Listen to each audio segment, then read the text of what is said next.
அனைவரும் வணக்கம். சற்று முன்னைய தகவல் என்ன பார்த்தீங்கன்னா, மேலும் ஒரு காற்றழுத்த தாழ்வு பகுதி, அதாவது இன்று சென்னைக்கு ஆரஞ்சு அலர்ட் வந்து எந்தெந்த மாவட்டத்திலாம் விடப்பட்டிருக்காங்க கூடுதலாக பார்க்க போகிறோம். வானிலை ஆய்வு மையம் ஒரு முக்கியமான தகவலை வந்து சொல்லியிருக்காங்க. என்னென்னு பார்த்தீங்கன்னா, தமிழகத்தில் இன்று 7 மாவட்டங்களுக்கு ஆரஞ்சு அலர்ட் விடப்பட்டுள்ளது.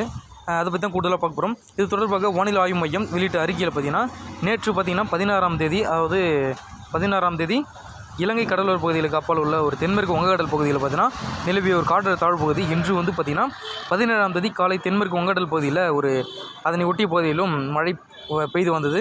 இதுக்கு அடுத்தபடியாக பார்த்திங்கன்னா இன்றையிலேருந்து பார்த்திங்கன்னா 24 மணி நேரத்தில் அடுத்து பார்த்திங்கன்னா மேற்கு வடமேற்கு திசையில் மெதுவாக நகரக்கூடும் அப்படின்ட்டு ஒரு தகவலை சொல்லியிருக்காங்க.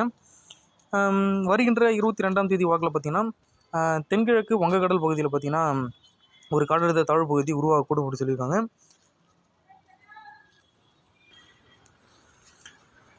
அதுக்கப்புறம் பார்த்திங்கன்னா வருகின்ற 22ஆம் தேதி வாக்கில் தென்கிழக்கு வங்கக்கடல் பகுதியில் பார்த்திங்கன்னா ஒரு காற்றழுத்த தாழ்வு பகுதி உருவாகக்கூடும்.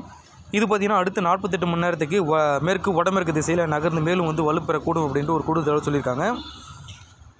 அதுக்கப்புறம் பார்த்திங்கன்னா இதன் காரணமாக கடலோர தமிழகத்தில் அநேகமாக இடங்களிலும் பார்த்திங்கன்னா உள் தமிழகத்தில் ஒரு சில இடங்களிலும் புதுச்சேரி மற்றும் காரைக்கால் பகுதிகளிலும் பார்த்திங்கன்னா ஒரு இடி மின்னலும் கூடிய லேசான முதல் மிதமான மழைக்கு வாய்ப்பு இருக்கான்னு சொல்லியிருக்காங்க.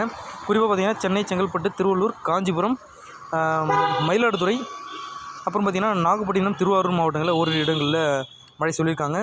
ஸோ இது போன்ற மழை பற்றிய வானிலை பற்றிய கூடுதல் உடனுக்குடன் துல்லியமாக தெரிஞ்சுக்கணும்னா நம்மளோட சேனலை சப்ஸ்கிரைப் பண்ணி வச்சுக்கோங்க. நன்றி, வணக்கம்.